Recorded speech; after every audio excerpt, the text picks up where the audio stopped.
Hey guys, welcome back to Red Devil TV. Tottenham, 0 goals yesterday.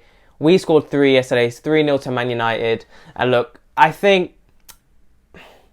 don't think many of us saw it go this way. I was thinking a 1-0 like I mentioned in my preview video. And I thought there's no way we're going to score that many goals. And when the team sheet came out, I thought, okay, like in the previous video I mentioned, I thought I'm not putting it out of possibility that he's going to go with a back five. And that's exactly what he did. Now, if I look at the lineup, a few things that for me, when I saw straight away, I wouldn't have done. I wouldn't have played McFred. That essentially makes it a back seven if you think about it, in terms of, they've been playing as defensive midfielders, pivots. So, look, it was a back seven, but they done a good job yesterday, McFred. I thought every player done pretty well, to be completely honest. And just, look, if that was Conte, he would have done something quite different with a five back. And I thought, it's quite ironic that everyone's been talking about Conte and Oli goes with a five back to save his career. Let's be honest, if he lost yesterday, I think many of us thought, okay, no matter what happens with the Atlanta game and the City game, behind the scenes, definitely they're planning to get another coach, because there's no way you keep him after a 5-0 beating from Liverpool. And even, if it was a 1-0 loss to Tottenham, or even a draw, you can argue that as well. There's no way they're going to keep him in a job, surely, right? But the back five saved him yesterday. And I think what worked so well about that back five was that, look, I thought it was going to be a match full of crosses. We had obviously Shaw, and obviously Wan-Bissaka is not that great of a crosser or going forward. But I thought Wan-Bissaka was one of our best players yesterday. He was a contender for man of the match for me, especially in that first half. After Ronaldo scored that banger, absolutely world class, and a great assist for Cavani's goal. Ronaldo probably should get man of the match, but I thought Cavani was great. His pressing is infectious. Everyone works harder when he's in the team. That front two, for me, is not always going to work with Ronaldo and Cavani, because you can't play them 2 games a week. I'll say you can play them once a week. But look, against a City, it's not going to work, because first of all, Tottenham were dreadful, let's be honest. They weren't great at all. They were there to just get ripped apart, and that's what we done yesterday.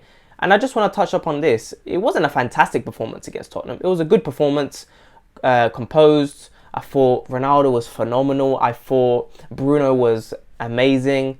Look, when you've got 3 centre-backs, not much can go wrong. Surely you're not going to mess up a defence. And after that Son miss in the first half, that could have been a different game if we're looking at it. But I'm going to stick to the positivity. At the end of the day, we won, and that's what we needed. A clean sheet in 20 games. We haven't had a clean sheet, and that was our first clean sheet in 20 games. This is a fantastic result for Oli, but also for the team to get some confidence. Atlanta game's on Tuesday. Ronaldo came off. He had to come off. He's going to be in the game for the game against Atlanta on Tuesday. We have to keep him, fit. We can't overplay him. Even the same with Cavani, you could argue. I don't know if he's going to go with Cavani on Tuesday, which is going to be very interesting. Is he going to go with a back five, back four? I believe he's going to start easing the back four back into it once we start, building upon some results. I think, personally, we're going to beat City. I think so, because we started last season, we played the back five against City. We won. We haven't played it since then. But we saw yesterday that there's so much composure there. So much composure there. And how can you mess up defensively when you're playing a back five? Especially when you're playing 2 midfielders who have been playing defensively, right? And if I was the manager, what I would have done is I would have played, instead of McFred, I would have done Van der Beek, Matic. That's what I would have done. If Pogba was back in, I probably would have done a Pogba and a Matic, or possibly a Pogba and a Van der Beek, because that's already so defensive. And let's be completely honest, Shaw and Wan-Bissaka are not wing-backs. They're not wing-backs, but it works because, look, Tottenham were there to just... Tottenham were terrible. Under Nuno, they're just... nah. I would have probably played Telles, maybe Delo, but the problem is I would probably have to keep one of those natural fullbacks, because you need players who've been playing often, such as Luke Shaw and Wan-Bissaka. But I probably would have played Delo yesterday. Even though Wan-Bissaka was phenomenal, I still probably would have played Delo, because I think crosses would have been a bit more dangerous. I think attacking Delo would have offered just a tiny bit more, even though Wan-Bissaka was phenomenal, but his crossing is not great. We saw it yesterday, a couple of crosses weren't great. But man, when I saw him dribbling and skipping past, man, I thought, Wan-Bissaka is moving mad here. He's doing a madness here, and I thought, wow, great performance from him. And I also wanted to say, if that was Conte, he definitely would have played a Van der Beek in that. This was the perfect formation for Van der Beek to play. Let's be completely fair. This was the perfect formation to him to come in and do bits. It was, but Ollie's not going to play him. I'm very excited to see if he does play him on Tuesday. Now, he hasn't played him in forever since the West Ham Carabao Cup game.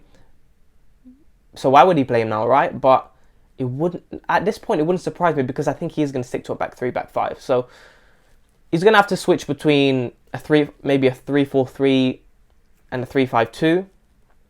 He's definitely going to play McFred for sure. But the interesting thing, what I found interesting, I didn't agree with the substitutions personally, even though you can't argue because we won the game.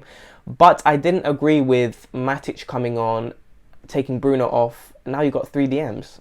So for me, that was almost like, okay, so he's basically just trying to get a clean sheet here, not concede, which makes sense. Okay, you don't want to concede after we got beaten from Liverpool. But I also thought, come on, like, it's a bit of a negative substitution, isn't it? But it makes sense at the same time. I'm not going to argue too much about it. Lingard came on, obviously. I'm surprised he didn't bring Greenwood on. But if we look at it, he's going to have to switch between a front 2 and some wingers. We've got too many wingers. We've got Sancho on the bench, Rashford. Come on now, how are they not playing?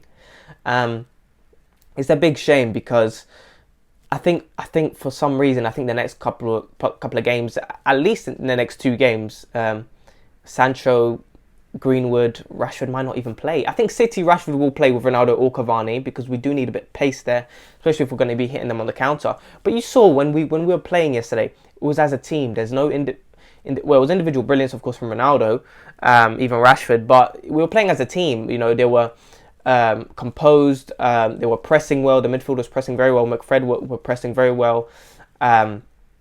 It's just a lot of times it was a bit sloppy in the midfield. There were times where Fred was losing the ball. He gave away some silly passes, but I thought he was decent anyway. It doesn't matter. I thought McTominay, it's a shame that Ronaldo offside goal didn't go in because that was a banger. McTominay would have got an amazing assist. But look, it is what it is, isn't it? But I'm really looking forward to that Atlanta game. I'm really looking forward to see Ollie's lineup, and I'm happy with the result. Look, I think Ollie should be gone anyway. That doesn't stop my opinion. I'm not going to be someone who's instantly going to change their mind because we've been there before, like last season. So I'm going to do a preview for the Atlanta game. Excited for that game. So Tuesday, it's a quick turnaround for the guy, especially it's away from home. So I think there will be some changes because Fred and McTominay did play the whole game. So we might not see them. We could see Van der Beek, maybe a Matic. Matic got an assist when he came on. So look, I'm excited, guys. Let me know what you think. It was a phenomenal way to come from a loss 5-0 against Liverpool, but it doesn't paper over the cracks for me. So let me know what you guys think. Make sure to like and subscribe, and I'll talk to you guys later.